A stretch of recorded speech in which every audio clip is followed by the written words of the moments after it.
Welcome to step 3 of the Phenomenal Boss Business Launch Blueprint mini course. So you made it, you're halfway through. Um, this business plan section will probably, be the longest video you'll have to experience in this series, but it is the most critical because so many business owners, they kind of, you know, don't bother with taking the time to map out their business and to see it in a sense of, the market, the industry, and to really understand the business that they're trying to launch and the industry they're trying to launch the business in and what trends are happening.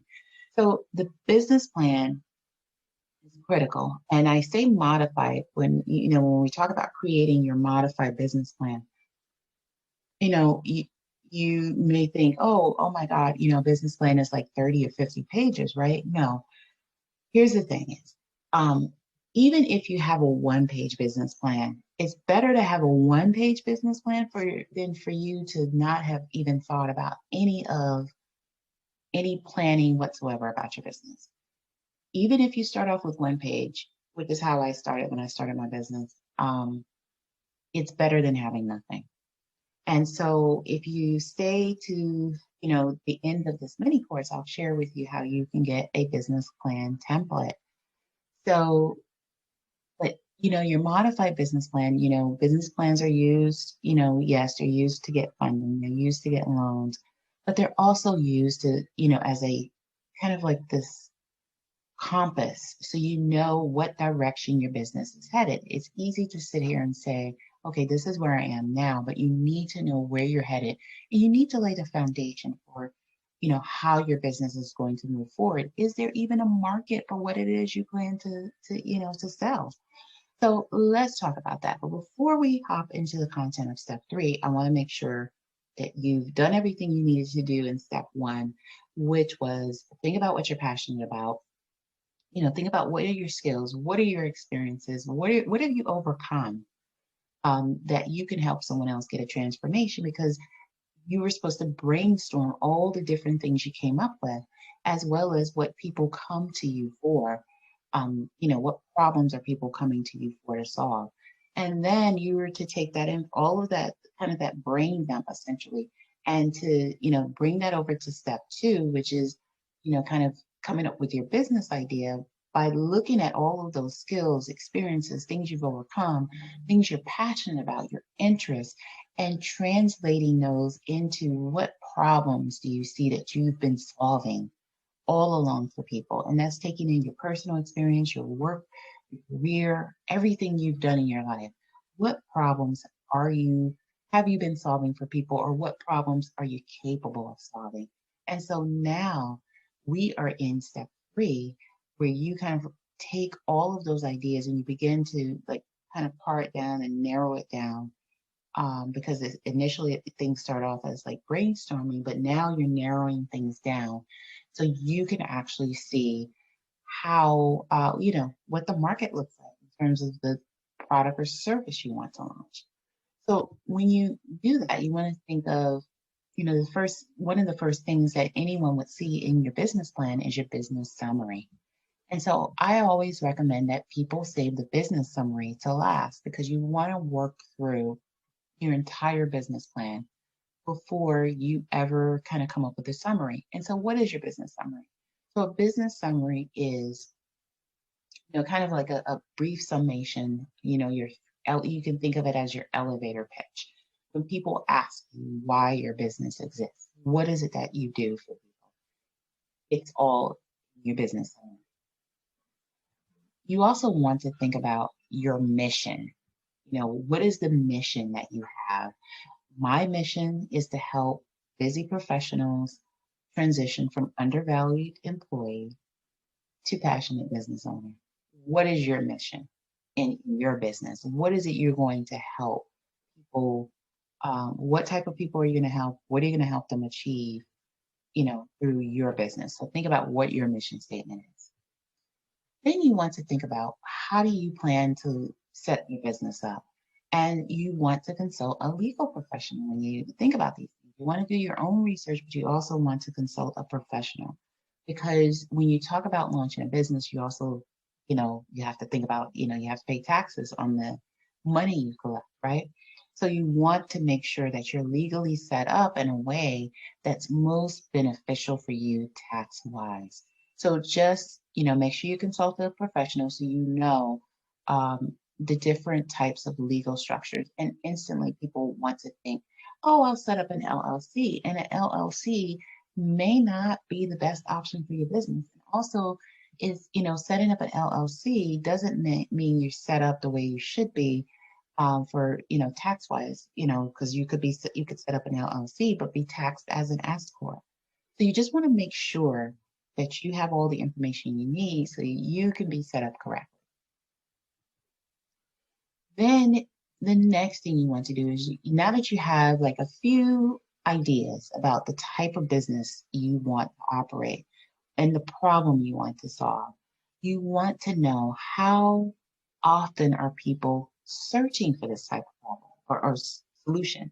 What are people looking for and how often? What is the frequency? Because if it's on the low side, you have to think it's, is there another way for me to still, solve a problem for people? Maybe I just need to do it differently. Or maybe I just need to scrap this idea because I have this other thing that I love and enjoy doing that I think, there's more of a demand for that. So, in this, you don't have to, make things complicated. When you think about your monthly searches, you want to think about like Google, for example. Going to google.com or Google Trends, and you can just Google Trends, and you see Google Trends allows you to see when people are searching for things. Are they more likely to search for your product or service in January as opposed to June? Or are they more likely to search for your service in the fall as opposed to the spring? So it helps you see trends. And then Google itself helps you see, how often people are searching for your solution. So all you have to do is just type in your solution. Let's say you're a coach and you help people, lose weight. So maybe you'll type into Google how to lose weight fast and you'll see how many searches come up. Or maybe you're a health coach and you want to teach people how you reduce your A1C, which is like an indicator for diabetics in terms of the progression of their condition. And maybe you want to share with people how you reduced your A1C. And so then you would search how to reduce A1C or, coaching services or health coach, reduce A1C or health coach diabetes. So you would think of all of those things. And so, just look at how many searches are coming in and, make note of that. Create a spreadsheet or, pull out a notebook so that you can figure out how how often people are searching and making sure there's a demand for what you plan to sell. And then, like I mentioned with Google Trends, you want to see what's happening in your industry, but you also want to pay attention as you're searching for these things in Google. And I would take it a step further and look on Instagram and look on Facebook and see what trends do you see emerging as you're searching for these things. Are people focusing on a particular type? Let's say if you're a health coach, are people focusing on a particular type of diet right now? Are they focusing on a particular strategy? What is it that is happening in the industry that you feel you need to pay attention to and incorporate into the service you're going to provide? And then you want to look at your competitors. And a lot of people feel icky when they think about, oh, I don't want to spy. I don't want to look and see what other people are doing. And here's the deal. This is business. You need to know what other people are doing because you need to see where your product or service fits into the overall market. And the only way to do that is to know what's happening in the market. So you absolutely have to know what your competitors are doing. You want to make note of what are they offering and for what price. And so remember, in step 2, I told you to have some tentative pricing in mind. so that now that you're in this kind of step 3 and you're doing your research, you want to begin to make your pricing competitive.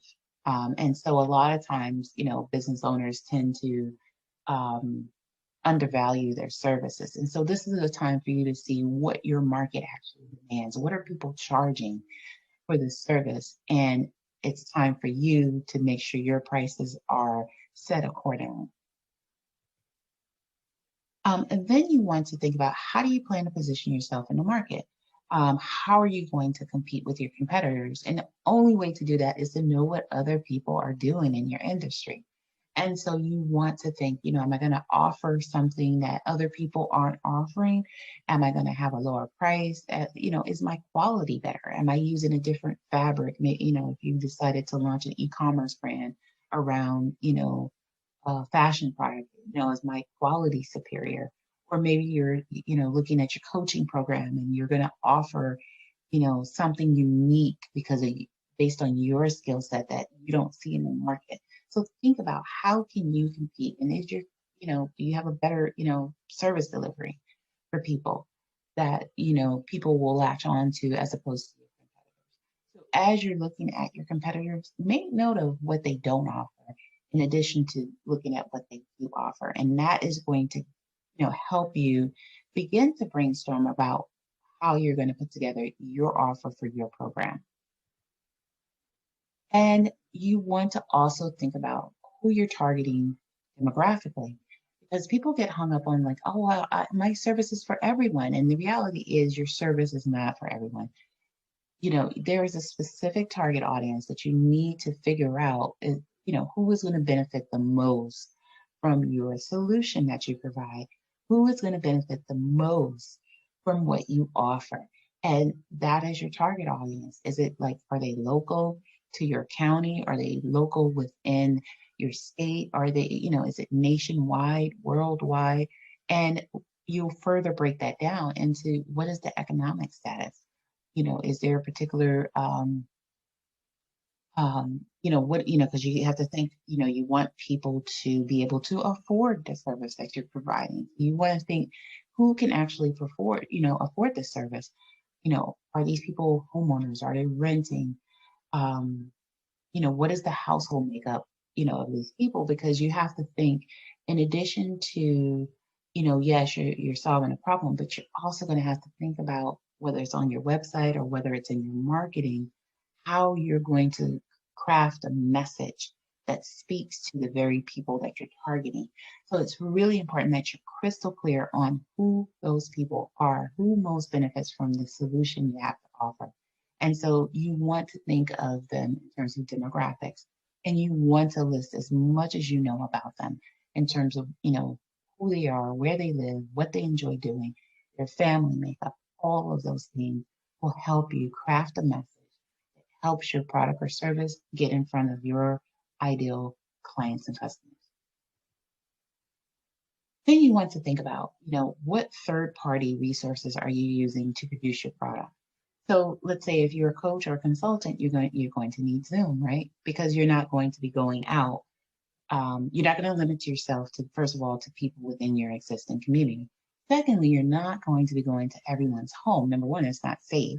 And number two, it's not practical. You can't scale that. And you'll never be able to reach people beyond your existing local area. So you'd want to think about Zoom. You'd want to think about, how you plan to communicate with people. Maybe you need an email service. If you're building a course, you'd want to think about, course creation software, what type of tools you'll need for that. If you're launching what I mentioned, a app developer, so you'd want to think about, what resources do you need for that to create your initial kind of mock-up app, and how will you actually produce your final app? Will you be working with a freelancer? Do you have the skill to do that on your own? And you'll also want to think about, what are your operational costs? Maybe your existing internet speed is not suitable, or the existing company you're with is not suitable for the service you intend to offer. Maybe you need to actually upgrade. Maybe you need to, have a phone system if you're going to be a call center, right? So what business you have will dictate, who your suppliers will be, who will your vendors be. Because you would also want another phone line if you plan to, have calls coming in. You're not going to give out your home number, right? And you want to make sure you have all those things in place, so that you can budget your website, monthly hosting costs. You want to make sure all of those things are factored in and that you know exactly what you need. Then you need to think how will you promote your product to get it in front of potential clients and customers? Will you do cold calling? Are you going to do paid ads? Are you going to do webinars? Are you going to, take out some kind of ad and, some other kind of ad? Are you going to use influencer marketing? So think about what strategies you will use to promote your business. We'll talk about launch strategy more in step 4. And I just want to make a quick note. I don't recommend paid ads. And I put that in here because I don't want to overlook it. It is a powerful way to get your product or service in front of people almost immediately. But you have to know who you're targeting, and there's a certain strategy to it. So I want you to hold off on paid ads until you can master, your targeting. Or maybe you want to hire an agency to do that for you. But you don't want to think, about launching paid ads because you could potentially lose a lot of money if you don't know what you're doing. And I'm speaking from experience. I lost thousands of dollars because I thought launching paid ads was the way to go. And I hadn't dialed in so many things about business before I went ahead and launched paid ads. And, before you get to the stage of paid ads, there's certain things you need to have dialed in, like your target audience, everything that you know about them. And you need to be able to target strategically so that you don't lose money. And you need to have engaging ads that are going to capture the attention from people scrolling because they're not on Facebook and Instagram to see your product or service. They're on Facebook or Instagram and Google to, or not Google. Google's a different category, but they're on Facebook and Instagram because they're wanting to connect with friends and family. They're looking at trends, and your ad kind of interrupts them from that. And so if you have a good ad, it's going to interrupt them and they're going to go from, a lead to a customer. But if you have bad ads that don't perform well, these people will never click through. They'll just keep scrolling. So it's really important that you understand, kind of the basics of paid ads before you run your own ads and look at that as a way to promote your product or service. So you also have to think of what metrics will you use to make sure that your marketing efforts work. What is your goal with each effort that you're doing? If you're doing cold calls, how many cold calls do you need to make? And how long does it take you to make those cold calls before you actually bring in a customer? Because with every strategy, you want to make sure that you're getting better and that you're actually producing from that strategy. And so many business owners that I've worked with throughout the years, they don't have their metrics dialed in. They're using metrics from another company that is in the same industry, but isn't their business, which means they're not focused on, what they're doing, or maybe their metrics are unrealistic for their region. And you have to make sure that your metrics match your business and match your industry in terms of your locality, because you don't want to use someone who's in a big city and their metrics. If you're in a rural area, it doesn't make sense. It's illogical. So make sure that you're coming up with metrics for each marketing effort so that you know how many visitors are coming to your website using Google Analytics.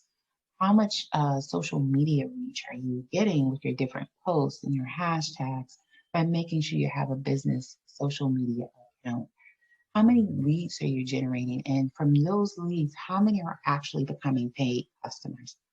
You need to know all of these things. And this is just a short list. You need to have a complete list of metrics so that you know what's happening in your business so that you can change and adjust accordingly because the goal is to make sure you're maximizing your marketing to actually get customers, because that is the goal of marketing, is to get your product or service in front of customers. And you want to make sure that your strategies are doing exactly that. Then you want to think about your upsells for your product. Yes, you're providing that basic product, but are there other things you can add to increase your overall average sale? So if I'm selling e-commerce and maybe I'm selling this unique, uh, you know, pajama set, maybe I want to include the socks, some socks that also match the different pajama sets. And there's ways you can do that. And that will increase the overall average sale, because instead of people just buying pajamas, maybe they're buying, the socks that go with it, or the slippers that go with the pajamas, or the robe, whatever your upsells are. If you're a coach and you're providing, you know, let's say a service package A, are there different things you can add to your services to make it such where you're actually increasing your average uh, cart value or average sale? If you're providing, let's say, I think I may have mentioned this, like web support services, small business owners don't have an IT department. So let's say your business is to create IT services for small business owners. And so maybe your package A is for them to be able to actually call and speak to a real human being. And that's your package A. And then, or maybe not package A, maybe it's to email and get someone. And then your package B, which you would upsell them on, is so many, maybe like a website check or a health check, to make sure that you're actually, reaching the right people. And then maybe your service C would be, something else that's going to increase that overall average sale. So you have your base service, but then what other services can you offer to increase that average sale? So you want to think about these things. Then you want to think about, how do you plan to collect payments from your clients or customers? Specify the names of your payment processor. Will you use Stripe? Will you use PayPal or some other payment processing system? And then also you have to factor in costs as well, particularly if you're planning to use a paid processor. Like Authorize.net is one of the paid services. But there's others that are free, like PayPal, but you pay a percentage of your sales. Then you have to think of, how will you deliver your product or service to your client after purchase? So you will hear from a lot of people that you don't need a website. And my feeling on that is, your website does more than tell people who you are. Your website actually, it connects people to who you are, but it also allows people at their leisure to kind of go and learn more about what you do and who you are and what services you provide. And then also, you can use your website as a way to deliver your product or service. So just like you're watching these videos on a website of sorts, you can do the same thing with your product or service as well. So you want to think about all of these things. How are you going to get that service? If you're offering like a supplemental guide to people, you need to make it easy for them to download, just as easy as it was for you to download your Phenomenal Boss Business Launch Blueprint Guide. Then you need to think, do you intend to acquire any trademarks or patents? If you're creating a product from scratch and, with a prototype, and, you're bringing something that, new to the market, you may want to think about, what is the cost to patent this product? But if you're thinking like your taglines, your logo, and other things, you may want to wait. Whereas patents, you may want that in the beginning, because the more you share your ideas out there, the more room there is for people to steal those ideas. But in terms of trademarks, like your logo, your business name, and all of those things, you want to make sure, number one, that those things aren't already trademarked, when you think of them. But the second thing you want to think is, maybe you want to wait, because you want to make sure that the logo you have is the logo you want, or, or whatever images you have for your brand, or, your brand, your business name, all of those things are things that can be trademarked. So you want to make sure you have those things dialed in before you start spending hundreds or even thousands of dollars on getting things trademarked, and you haven't even like made up your mind if these are things you want to keep. And then the other thing you want to keep in mind when it comes to trademarks is if you don't have something trademarked, people can come along and next thing you know, all that branding, all of that work that you've built under that name can get taken away from you if it's not protected. So, just keep that in mind too as you're thinking through the perfect timing for trademarks and patents. Then you want to think about what challenges, or barriers to entry you're facing. Do you anticipate problems regarding supplying? Are you working with suppliers that are outside of your country? If you are, you have to factor in there may be delays in how you're going to get, your products and your products, to sell. And are there challenges to marketing? Maybe it's you need funding, to market your business, to use paid ads or to hire an agency. Are there barriers to selling?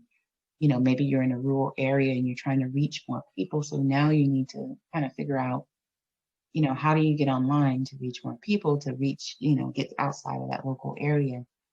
Or, maybe there's product management issues. Are you selling something that needs a warehouse to house it? And then, or how are you going to get to the post office if you're selling something that you actually need to send to your customers, a physical product? So all of these things are, can be challenges or barriers to entry, or maybe it's the market itself that's a barrier for you. I've heard that, maybe the beauty supply industry is, there's barriers to getting in because the suppliers are kind of quadrant off, by the existing, retailers. And so it's very hard as a new person to break into that market. So you have to think, what are the challenges or barriers you face so that you can begin to think about how you're going to address those issues as you move forward in your business. What are your monthly and annual revenue goals? These things are important because number one, you get to know, what trends are happening in your business. When is the, business booming or when is business, flat? And with every industry, there's times that things, kind of goes in waves and trends. And you want to make note of that. You want to know what your revenue goals are so you know, even if you don't meet the monthly goal during a slow time, maybe you need to tweak that monthly goal during the summer because the summer months are slow for you. Or if you're a swimsuit in the swimsuit industry, maybe you're designing swimsuits, maybe the summer is the boom time for you, and that is when you're expecting a higher revenue to come into your business. So you need to pay attention to those things. And also when you're not meeting your monthly revenue goals, you need to be able to look at why you're not meeting those goals. What happened that you didn't meet the goals? What happened with the marketing? Did you reach what the number of, measures or metrics that you wanted to reach? What went wrong? So that you can fix those things and make sure that, your revenue goals are realistic, but also make sure that you are coming up with a marketing strategy to help you meet your monthly and your annual revenue goals. Then, when you think about all of the third-party things and everything I've talked about in this business planning section, you want to have a budget. You want to know your anticipated costs associated with your business launch, your marketing, your product creation, your trademarks, your business-related subscriptions, your website hosting, and other operational costs. And this, remember when I said there is always a cost associated with launching a business. I don't want, I'm not going to lie to you and say that you're going to launch a business that has no cost. You have to either put in time or you have to put in money. There are no free rides when it comes to launching a business. And so there will always be these factors that you have to think about. Whether you're launching a coaching business, you have to think of what platform you're going to use to engage with your coaching clients. Are you doing group coaching? Are you doing one-on-one coaching? What are you doing to launch your coaching business? Then you're thinking about what related subscription you may have. So, do you have like monthly email subscriber subscriptions? Are you investing in an automated funnel? There's so many different types of subscriptions you can have that you have to factor in the monthly operational costs. Website hosting, how much does it cost to operate your website? Product creation, do you have to get a prototype made? What is the cost for that? And both to get the prototype made as well as to get the final product made, and to also test that product in the market. So all of those things are things that you have to factor in, and you need to have a budget. And a lot of entrepreneurs that I've worked with over the years, they get sticker shock because they've never ever sat down to actually think about these things. And you have to. You have to think of these things because these things can make or break your business. Because the minute you have something, an issue come up, and you're not prepared for it, you never thought about it, it can take your business down and it can make you give up altogether. So make sure you have your budget in. And then you want to think about how you plan to fund your business. Everyone wants to leave their 9 to 5, but you have to do that when it's the right time to do so and you're making enough revenue in your business to be able to do it. So you want to make sure that you stick with your 9 to 5, have your business, in mind in terms of how you're going to build it over time. And that is also why this plan is so important. And, also there's grants that may be available depending on, the type of business you plan to operate. Or some people take out loans if they're doing, especially if they're doing brick and mortar. So you want to think about how do you plan to fund your business? And assuming you have unlimited funds, how would you structure your company in a perfect sense? And forget about what you're working with right now. You want to think about the future because you're going to scale beyond the solopreneur status. And we'll talk about that more in step 5. But how are you going to structure your company? What positions does your company include? Because there's a lot that's going to be happening. You don't want to be sucked into working in your business so many hours that it just feels like another job, or worse, you never get to work on growing your business and helping it thrive. And then you want to think about what will your business look like in a year? Where are you now? What do you want to happen a year from now? What are you expecting? What are you expecting revenue wise? What are you expecting? Maybe you're launching one product now, and maybe you want a second product launched within a year's time. So think about what your goals are, what you want your business to look like in a year, and then how will your business evolve at the 5-year mark. So that is a lot to digest. So you definitely, before you move to step 4, it's so important that you take the time to work through all of these questions for your business. And it may take you longer than expected, longer than the previous sections, of course, because it's a lot to take in. But all of these factors are important for you to launch a sustainable business. This isn't about launching a side hustle. This is about launching a business that can be around for years, that you can pass on to your kids. And so it's really important for you to start now, to get these things mapped out, planned out, to really plan your business. And you have the tool to do it with the Phenomenal Boss Business Launch Blueprint Guide. So before you move on to step 4, take the time to map all out everything, answer these questions, and I'll see you in the next video.